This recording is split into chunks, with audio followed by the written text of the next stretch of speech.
Il est 20 h. Bonsoir à tous. À la une de l'actualité ce soir, le tourisme en plein essor dans le sud. Auberge, hôtel, campement, tout y est pour répondre à la demande. Notre choix s'est porté sur le cocotier, un campement situé à Bignona, très fréquenté par les touristes. Ibrahim Ndong nous dira pourquoi. Désenclavement de la zone nord, la route aérée Lao-Linguère bientôt livrée. Les populations se félicitent de la réalisation de cet axe qui va complètement contribuer à l'envol économique de cette partie du Sénégal. La culture de l'oignon nous intéresse également ce soir, une des spéculations phares du département de Dagana. Nos équipes ont assisté à la phase de repiquage. Les premières récoltes sont attendues en mars prochain. Bonsoir à tous et bienvenue. Je vous invite tout d'abord à faire du tourisme dans le sud du pays. Vous allez le voir, les réceptifs ne manquent pas, mais notre choix s'est porté sur le cocotier ce soir, un campement situé dans la commune de Bignona, très fréquenté d'ailleurs par les touristes. Alors, vous voulez découvrir? Eh bien, Ibrahim Ndong nous y conduit ce soir. Avant de franchir le seuil de cette porte, le visiteur a une tradition à respecter. Bonjour, M. Sané. Bonjour, monsieur. Vous allez bien? Soyez les bienvenus. C'est une tradition qui date de longtemps. Tout visiteur qui débarque ici, chez nous, ici, Coco Kuroto, a droit à une noix de coco. Ensuite, accéder à l'intérieur pour voir le site. Alors, voilà. Nous allons déguster pour voir. Ouais. Tradition bien respectée. Maintenant, nous allons essayer de découvrir ce qui se trouve à l'intérieur de ce campement, les cocotiers ou Coco Kuroto en manding. Préparez-vous, beaucoup de surprises vous attendent.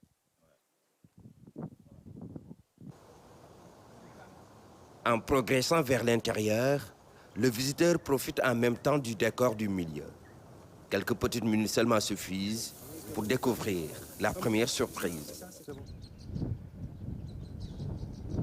Avant de découvrir l'intérieur du campement, le visiteur passe par ici. C'est la mare aux crocodiles. C'est l'une des attractions de ce campement. Beaucoup n'ont jamais vu un crocodile à l'œil nu. C'est à 2 mètres. Et ensuite, le voir manger, le voir nager dans l'eau. Ces bulles permettent de détecter la présence des crocodiles. Et quand ils apparaissent à la surface de l'eau, il y a bien une explication.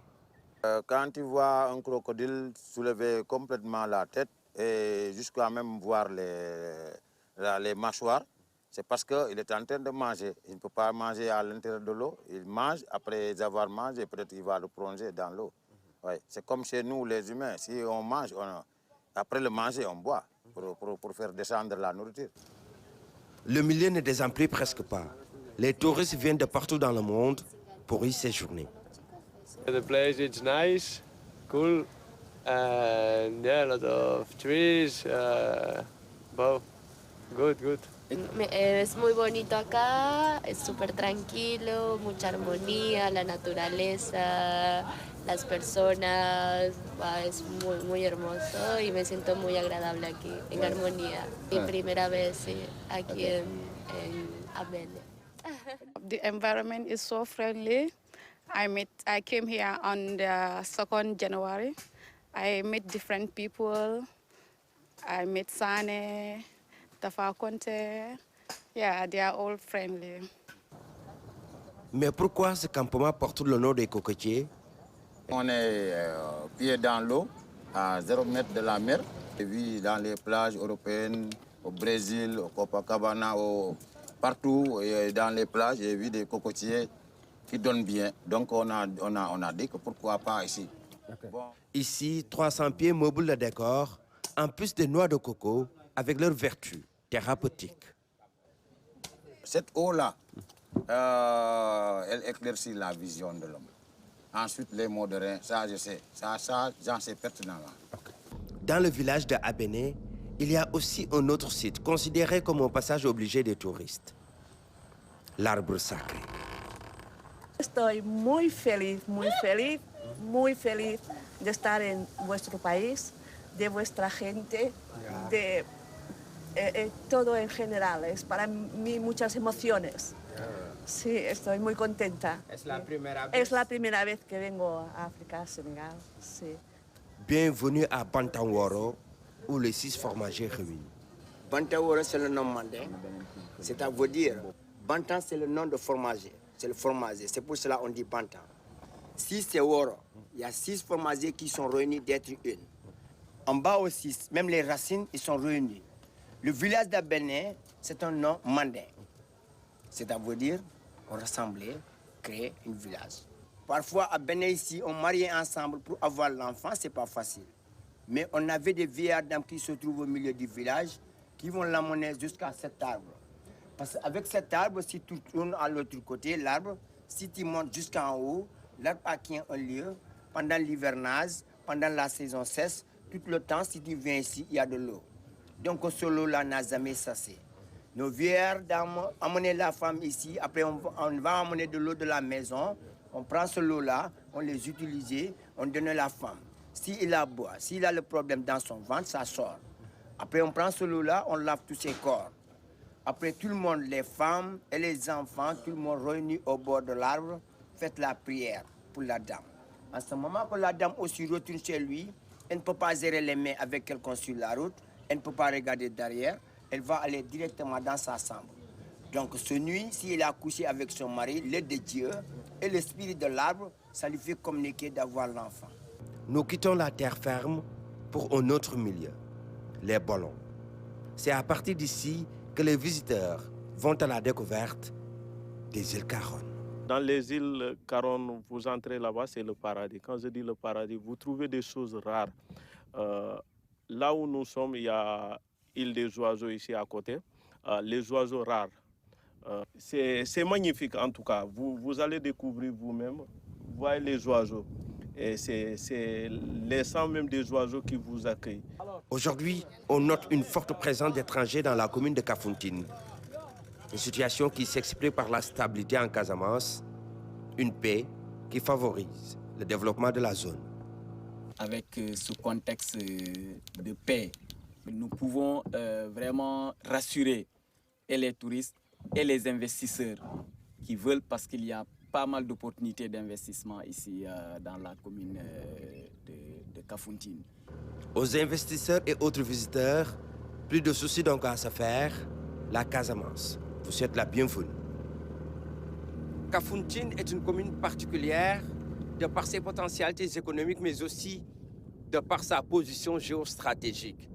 Sur les 19 villages, les 14 sont des îles avec 91% de la superficie. Et en faisant une excursion dans les Bolons, le visiteur est forcément captivé par le décor sur place, un décor à couper le souffle. Ibrahim Ndong, après le tourisme, l'on s'intéresse à l'agriculture pour parler précisément de la culture de l'oignon, une des spéculations phares du département de Dagana. Nos équipes ont assisté à la phase de repiquage sur place. Les premières récoltes sont attendues en mars prochain, nous dit sur place Seydina Alifal. Ces périmètres sont destinés à la culture de l'oignon. À Saint-Louis et Dagana, l'oignon occupe une place importante. Actuellement, dans ces localités, les producteurs sont en train de faire le travail de repiquage. Sur l'ensemble de la délégation de Dagana, on est en phase de repiquage. Mais les repiquages sont échelonnés. C'est-à-dire qu'il y a le respect du calendrier culturel. Les gens ne repiquent pas en même temps. C'est-à-dire en fonction des zones, en fonction de la demande et en fonction du temps et du climat et des changements climatiques, les gens repiquent selon les normes qui ont été éditées par la SED. Donc aujourd'hui, quand vous allez à Dagana, ils sont beaucoup plus en avance sur le repiquage et au fur et à mesure, le repiquage se poursuit. Près de 1000 hectares ont déjà été repiqués. Donc les repiquages vont se poursuivre et Inch'Allah, si on compare ces repiquages de l'année dernière à nos jours, on pourrait avoisiner presque les 1500 hectares. Ces producteurs bénéficient de l'accompagnement de l'État. On a connu des difficultés, mais elles ont beaucoup diminué. Des entités comme la SAED nous appuient pour trouver des partenaires pour acheter des semences de qualité et à des prix abordables. On appuie les producteurs sur l'intermédiation, la mise en relation avec la LBA, qui a commencé à financer ces dernières années la production d'oignons.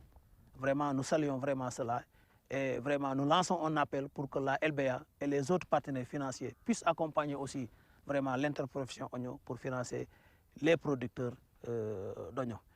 Le souci des producteurs d'oignons, c'est surtout la conservation. su fekkoonte ni am nañu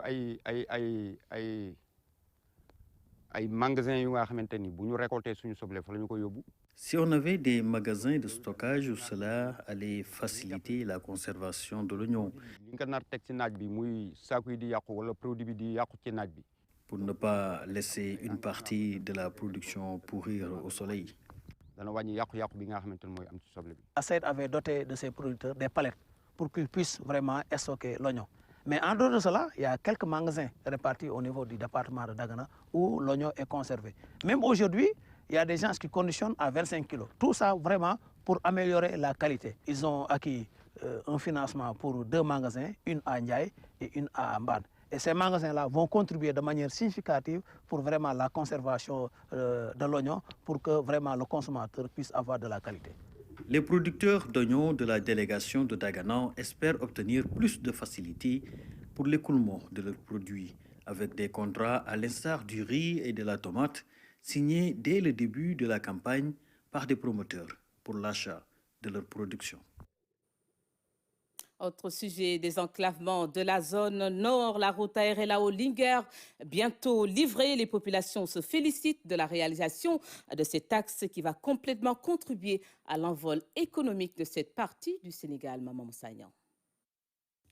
La bonne nouvelle, la première piste rurale du programme d'urgence de développement communautaire réalisé en 2015 allant de Aéré-Lao à Yaré-Lao va désormais être bitumée et rallongée pour rallier Linguère en passant par l'Akbar.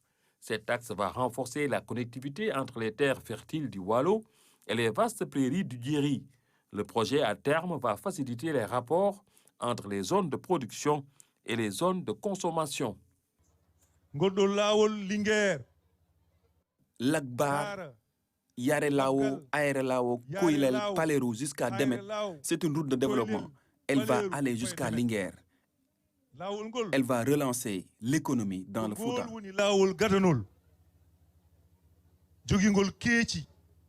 Avec cette route appelée voie de l'émergence, les villages autochtones du Djeri seront desservis avec des infrastructures routières modernes. Ces axes routiers vont compléter le projet de désenclavement de l'île Amorphile. La route qui va de Kaskas à Saldé s'est faite par Macky Sall, de même que celle de Balobé à Pété. Boké Dialoubé également. Donc s'il nous promet la route aérienne Linguère, nous ne pouvons que le croire.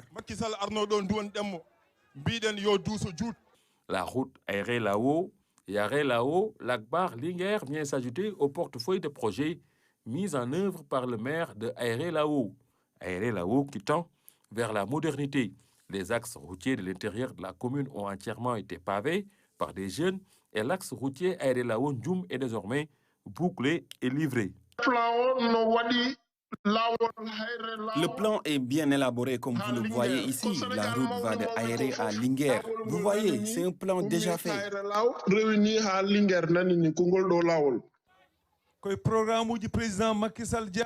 Ce programme fait partie des projets du chef de l'État.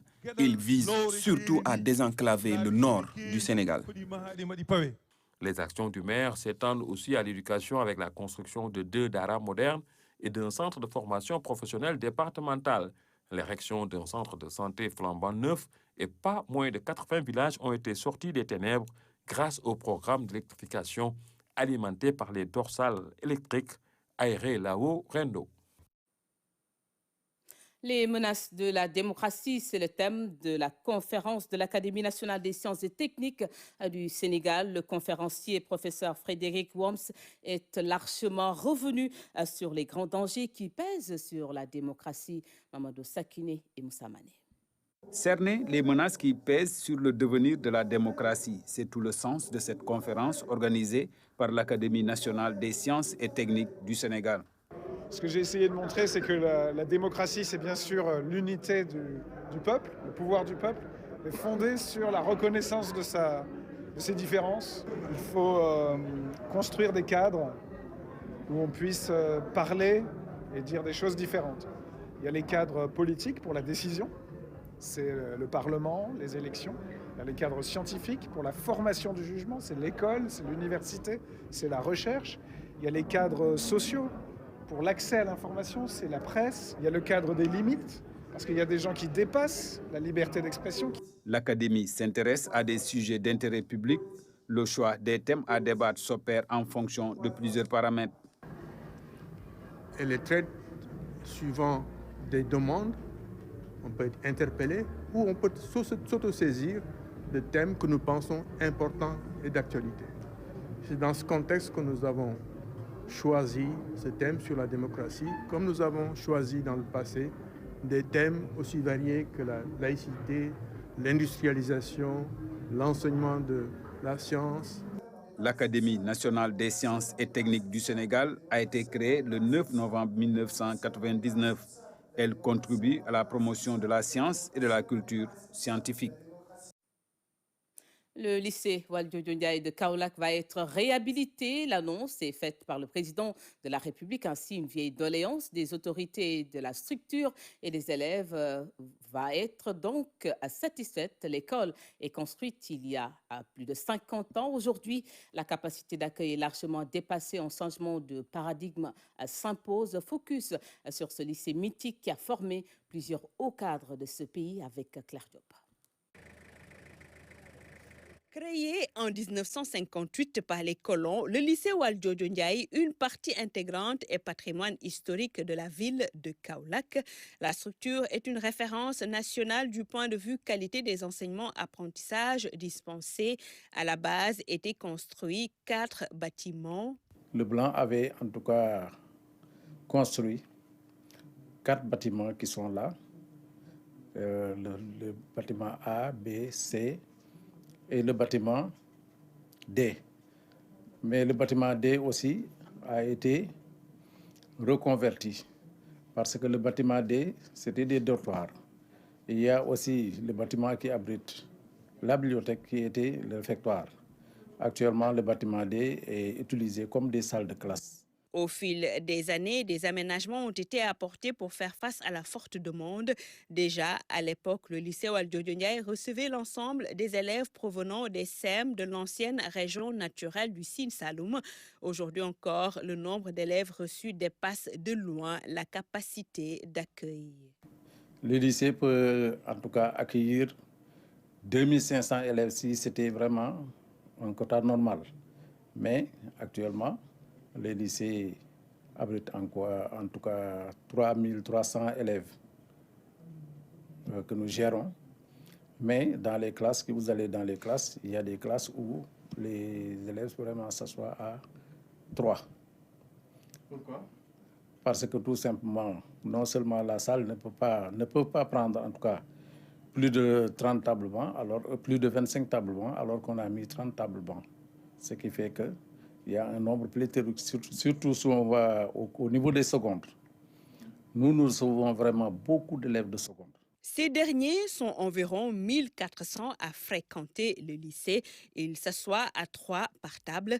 À cette promiscuité s'ajoute la vétusté des bâtiments. Plus d'un demi-siècle après sa construction, le lycée Valdiodio Ndiaye croule sous le poids de l'âge. Les bâtiments rongés par l'usure témoignent qu'il faut agir et vite. Pour ce qui concerne par exemple le bâtiment D qui abritait l'ancien réfectoire et qui abritait aussi les anciens dortoirs, donc la charpente actuellement ne tient plus. Et cela aussi est valable pour les autres bâtiments A, B, C, D. Donc jusqu'à présent, on attend. Nous sommes à 63 classes pédagogiques. Et sur les 63 pédagogiques, nous n'avons que 55 salles physiques. Ce qui fait qu'il y a des classes quand même qui tournent. Et même nous avons été obligés dans un premier temps de fusionner beaucoup de classes pour pouvoir au moins les contenir. La situation impacte négativement sur les enseignements-apprentissages dispensés. Les salles de classe sont pléthoriques et les conditions de travail difficiles. L'idéal était vraiment d'avoir un nombre assez réduit dans les salles de classe. Mais si on se retrouve avec des classes où les élèves sont assis à 3, Hein, A3, là, vraiment, c'est trop, surtout pour des classes véritablement du secondaire. À l'interne, au niveau des évaluations, surtout, quand on fait une évaluation des élèves vraiment qui sont à 3, on ne peut pas dire que vraiment ça, c'est des évaluations fiables. Parce que les élèves, en tout cas, peuvent tricher à n'importe quel moment, quelle que soit, en tout cas, la surveillance. On aurait souhaité vraiment que ce soit à 2, au moins pour mieux les gérer. L'école a formé plusieurs générations de cadres du pays. On peut citer Macky Sall, Souleymane Ndéné Ndiaye, Aminata Touré, entre autres personnalités. Le lycée Valdiodio Ndiaye de Kaolack, le pouvoir colonial en avait fait un collège classique et moderne. Les premiers élèves ont été reçus le 8 novembre 1958, depuis que de péripéties. En 1966, la structure est rebaptisée Gaston Berger. 20 ans plus tard, le choix est porté sur Valdiodio Ndiaye, digne fils du terroir, avocat, homme politique et ancien maire de Kaolack pour le nom. Aujourd'hui, conscient des enjeux, l'État du Sénégal veut rénover et réhabiliter le lycée Valdiodio Ndiaye. L'annonce est faite par le président de la République, annonce saluée par les anciens, mais aussi les actuels pensionnaires. Non à la grève, c'est le mot d'ordre donné par le cadre unitaire des syndicats des transports routiers du Sénégal. Face à la presse à Rufisque, ces transporteurs routiers du Sénégal, ces transports routiers du Sénégal ont appelé l'État à sécuriser leurs biens. C'est un compte rendu de Mamadou Sakiné.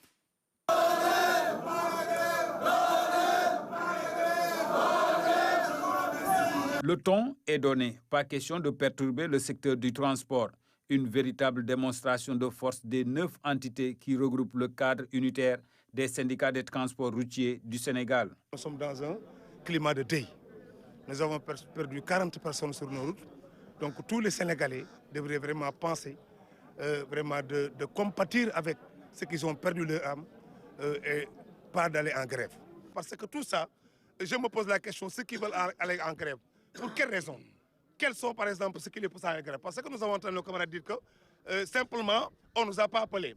On va arrêter le pays jusqu'à que le ministre nous appelle. Mais ça, ce n'est pas une raison. Donc vous n'allez pas en grève? Nous n'allons pas en grève et que nous lançons un appel à tous les membres du cadre de ne pas observer ce modèle. Pour bien mener leurs activités à travers le pays, ces transporteurs appellent l'État du Sénégal à assurer leur sécurité. Et nous profitons aussi de lancer un appel à l'État de prendre ses responsabilités et de nous permettre à travailler. Nous n'allons pas à grève et nous allons travailler. Maintenant, l'État n'a qu'à prendre ses responsabilités. De sécuriser vos cars. De sécuriser nos cars. Après l'accident de 6 kilos, l'État a pris une batterie de mesures à l'issue d'un conseil interministériel sur les accidents. Au total, 23 mesures ont été prises. Aujourd'hui, il existe un arrêté interdisant le transport public interurbain des personnes entre 23h et 5h du matin. Le secrétaire général du cadre unitaire, Fabio Sombe, est d'ailleurs notre invité. Bonsoir, M. Sombe. Bonsoir, Adi. Une partie donc des transporteurs annonce une grève à partir de mardi prochain. Vous dites non à cette grève. Pourquoi? À cette grève, pardon. Bon, d'abord parce que cette grève n'a pas de sens. Nous ne voyons pas la raison pour laquelle vous allez en grève. Parce que comme l'État avait pris des mesures, 23 mesures, lors d'un conseil interministériel, et qu'après nous avons eu à rencontrer le ministère des Transports qui a eu de nous comprendre et d'alléger ces mesures, comme le porte-bagages qui a été maintenu mais organisé et limité, les chargements limités, comme l'examen de la visite technique qui devrait se faire à Dakar pour tous les véhicules du Sénégal. Ça aussi, le ministre a pris conscience que ça peut amener beaucoup de difficultés aux acteurs. Là aussi, il est revenu pour nous dire que c'est une mesure à suspendre et de voir comment vraiment l'aménager et l'améliorer.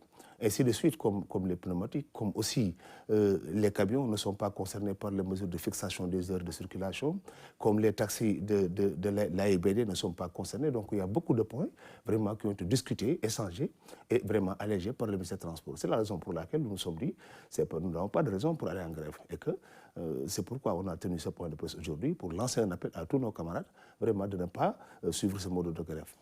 Et vous n'allez pas en grève, et qu'est-ce que vous allez proposer à la place? Ce que nous allons proposer, c'est le dialogue, c'est la concertation, c'est l'échange.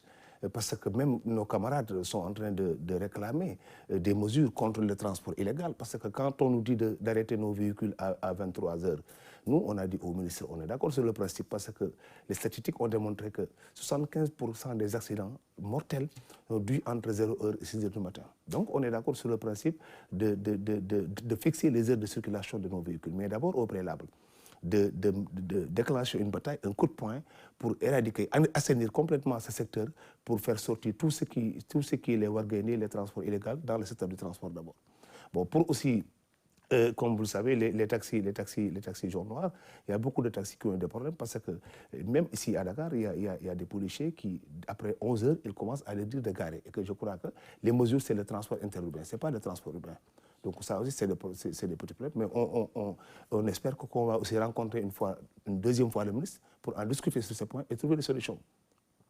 Si toutefois la grève est effective, êtes-vous aujourd'hui en mesure de prendre en charge le transport? Effectivement, parce qu'on est sûr que la grève, bon, Dakar ne va pas participer. AFTU ne va pas suivre ce mot d'ordre. Le président régional des chauffeurs de Dakar, M. Alioulou, a pris l'engagement. Et que j'ai vu beaucoup de garages à Dakar, de garages transport urbain, qui se sont engagés à ne pas respecter le mot d'ordre de grève. Comme aussi dans les régions, si on dit Dakar, après on dit Touba. Le président régional des chauffeurs du Sénégal, M. Idika, avait envoyé une délégation parce qu'il est un peu souffrant. Mais ils ont pris l'engagement de ne pas suivre ce mot d'ordre, comme le président Serigne Sall, comme le président Modou Fall de Sédhiou, comme le président Seynou Karamagou Diaby, qui est le coordinateur du CARL, qui s'est engagé avec les représentants du département de Oussouye, du département de Bignona, comme aussi la région de Kolda, avec Mamoud Aliouba de Djaoubé. Donc on est sûr que bon, on pourra assurer vraiment le déplacement des citoyens sans aucune crainte. Vous vous dites cadre unitaire. Vous regroupez quels syndicats? Bon, nous regroupons 9 syndicats.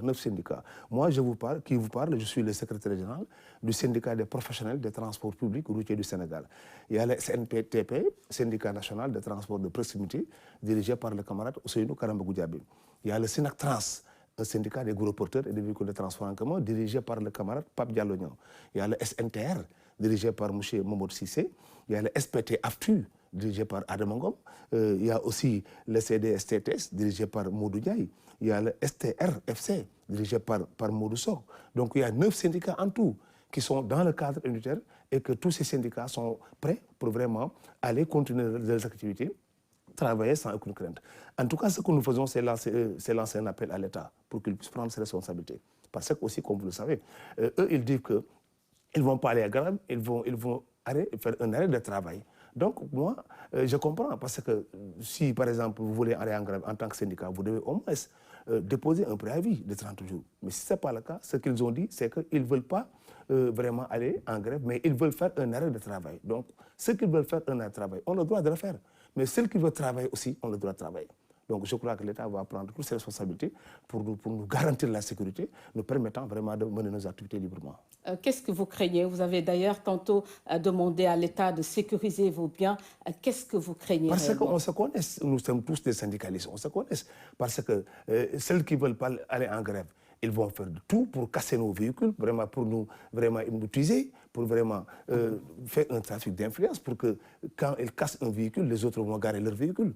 C'est pourquoi nous demandons à l'État de nous sécuriser, parce que nous, on va travailler. On va se réveiller de très bonne heure. Et si on est toutes les rues de Dakar comme eux, on se connaît bien. Là où ils se cacheront pour jeter des pierres à nos pare-brises, nous aussi, nous serons là pour les dénoncer. Donc, on voulait la sécurité auprès de nous, pour toutefois qu'on identifie quelqu'un qui est en train de casser nos véhicules, pour qu'on l'identifie, pour qu'on le prenne aussi. Vous l'avez évoqué tantôt, l'État a pris 23 mesures pour la sécurité routière. Toutes les organisations de transport étaient donc conviées à cette rencontre. Pourquoi aujourd'hui tant de voix pour dénoncer ces mesures, justement? Mais c'est ce qui nous étonne, Kadi, parce que dans la salle que nous étions à Diamniadio, mais tous les responsables syndicaux qui étaient présents s'étaient engagés, avaient donné leur accord. J'ai vu des responsables qui se sont levés pour dire au Premier ministre, Monsieur le Premier ministre, vu le contexte de ce pays, personne n'a le droit de dire non. Nous tous, nous disons oui. Donc, ce que nous demandons simplement, c'est appliquer les mesures dans l'ensemble, sans discrimination. Mais personne n'a dit non là-bas. Tout le monde était d'accord. Je me pose la question, pourquoi après sortir de cette réunion, bon, il s'organise pour vraiment aller en grève et faire d'autres déclarations qui n'est pas ce qu'il avait dit devant le ministre. Voilà, et aujourd'hui, pour terminer, quel est votre message à l'endroit de vos collègues transporteurs? D'abord, c'est prier pour les âmes qui sont tombées sur la route et sensibiliser nos camarades, de prendre conscience de ce drame qui s'est passé à 6 kilos à Kaffrine. Parce que aussi nous sommes des professionnels. Si par exemple ce genre de drame se produit, nous sommes obligés de se saisir, nous sommes obligés d'avoir une prise de conscience, nous sommes obligés aussi de revoir nos attitudes et nos comportements. Donc je lance un appel à tous nos camarades de prendre conscience de ce qui s'est fait, de ce qui s'est passé et faire de sorte que cela ne se reproduise plus dans nos routes. Et lance un appel encore une fois pour terminer à l'État de prendre toutes les dispositions nécessaires pour sécuriser nos matériels parce que nous allons travailler et que ce qui est sûr, il n'y aura pas de grève. Merci beaucoup, M. Fallou Somb. Je vous rappelle que vous êtes le secrétaire général du cadre unitaire. Merci. Merci, Khadi. Restons dans cette même dynamique. Il faut aider l'État dans sa mission de régulateur. Le ministre conseiller Elhadji Hamidou Kassé apprécie ainsi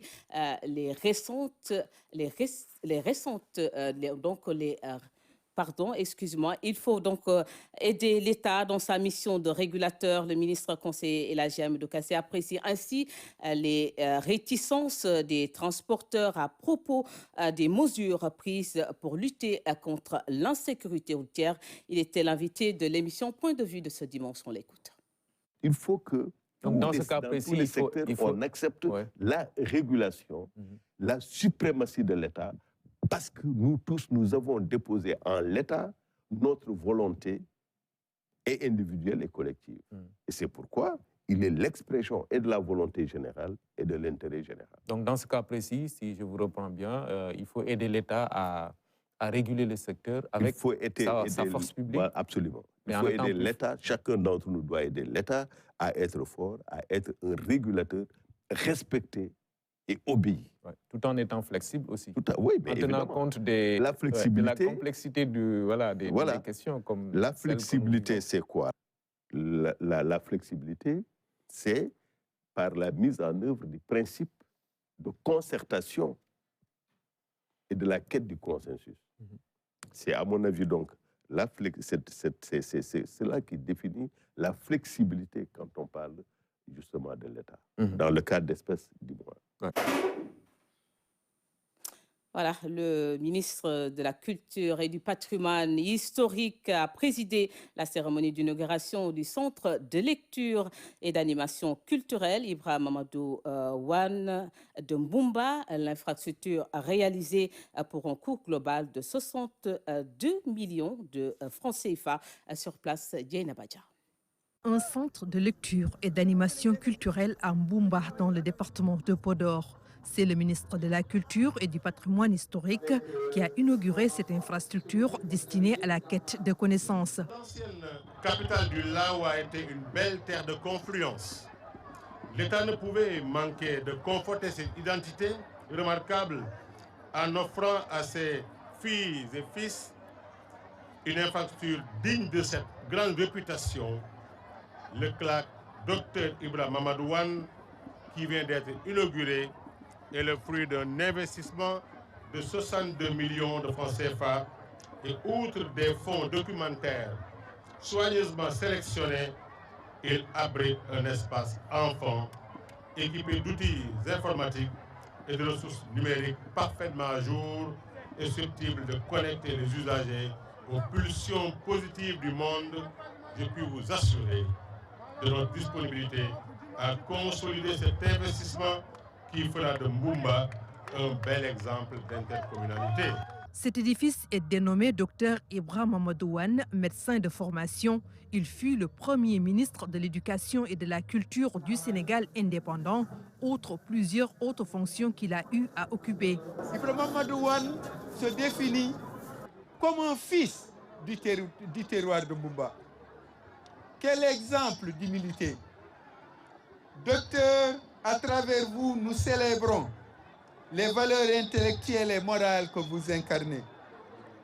Ancien interne des hôpitaux de Nice, docteur d'État en médecine à la faculté de médecine de Montpellier, enseignant à la faculté de médecine de Dakar, docteur Ibrahim Mamadouane a un parcours universitaire impressionnant. Son parcours politique l'est également. L'État envisage d'autres actes symboliques pour honorer le fils du terroir. Je vais demander à l'inspecteur de l'enseignement pour Mbumba, l'école de Mbumba, la plus importante, ou bien l'école de manière générale, à Mbumba, qu'on nous choisisse la meilleure élève de la commune de Mbumba et le meilleur élève de la commune de Mbumba. Pour l'année 2023, ces deux élèves auront une bourse d'une valeur de 1 million de francs CFA, bourse appelée bourse d'excellence Dr Ibrahim Mamadouane. Des réceptions, des noms, chacun de ces élèves aura une bourse mensuelle de 50 000 francs. On sait que les étudiants même ont la bourse de 40 000 francs. Et cette bourse, nous souhaitons qu'elle soit pérennisée. Pour magnifier le parcours élogieux de l'homme, le ministre envisage un concours de rédaction. D'autres activités figurent à son agenda pour inciter les jeunes à mener des recherches sur les figures marquantes de notre patrimoine historique. La promotion de la culture et de l'école occupe une place importante en Mbumba. C'est pourquoi son groupe théâtral recevra un soutien financier de l'État, assure la tutelle. Il en sera de même pour les autres acteurs culturels de la localité. À Kaffrine, l'heure est au préparatif du FESNAC édition 2023 prévu du 21 au 28 janvier prochain. À quelques jours de l'ouverture de l'événement, nos équipes ont assisté à la répétition générale des troupes de danse d'Amsila.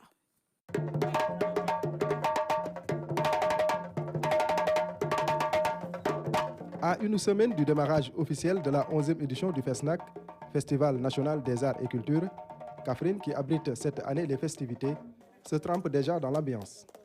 Ces danseurs venus des 4 coins du Sénégal sont en répétition pour le spectacle de la cérémonie d'ouverture.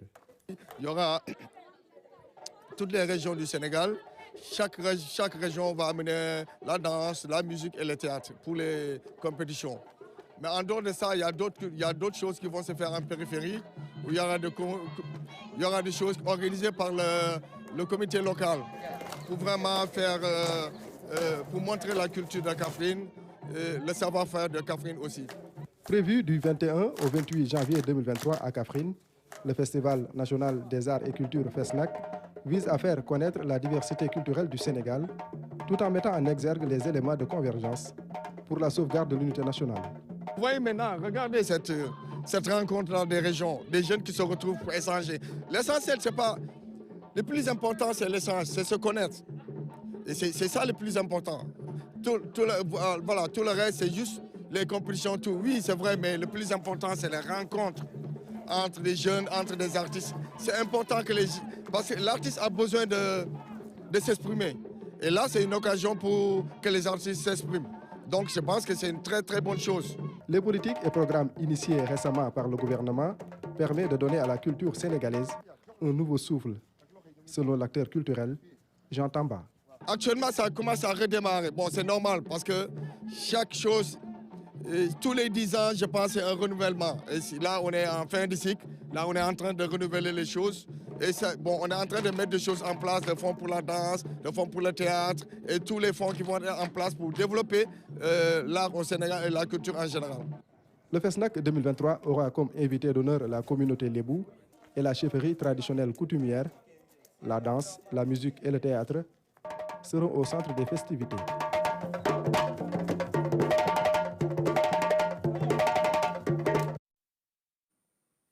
De la culture, nous passons au sport.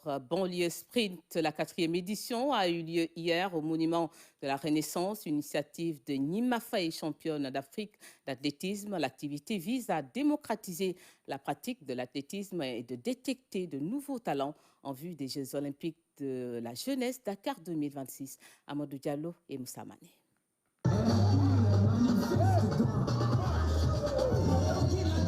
L'esplanade du monument de la Renaissance transformée en piste d'athlétisme le temps d'une journée. La championne d'Afrique d'athlétisme, Nima Faye Remessa Banlieue Sprint, célèbre ainsi sa 4e édition. Et pour cette année, l'événement a quitté Thiaroye pour Ouakam. Il suscite un véritable engouement populaire et sportif. De la fitness, des démonstrations de basket et surtout des compétitions d'athlétisme. Parmi les participants, une légende et pas des moindres, Amadou Djaba. C'est vraiment une très bonne chose pour relancer notre athlétisme parce que c'est des jeunes qui sont là, c'est des gamins qui veulent faire du sport. Et elle a organisé pas mal de fois, ça fait des années. À Tiaro, ici, elle organise, c'est l'apothéose. Hein. Elle fait courir les mamans, elle fait marcher les mamans, les papas, les jeunes, toutes les générations qui sentent qu'ils font un peu de sport. Donc,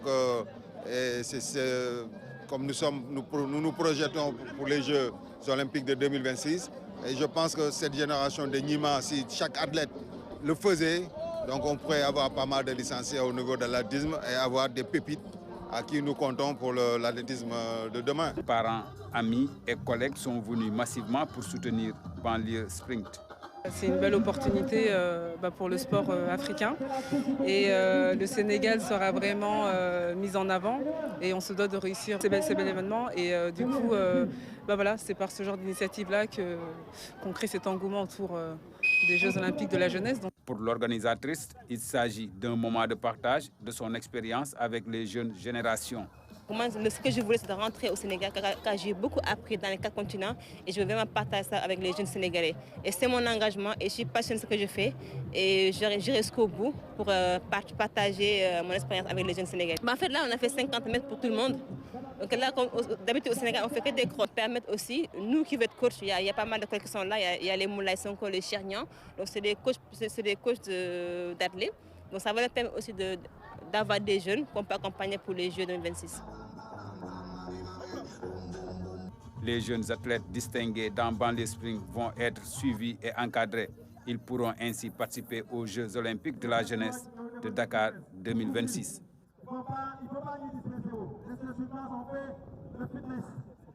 Retrouvez Sherman Bagay pour la dernière édition. Merci de votre fidélité. Bonne soirée à tous.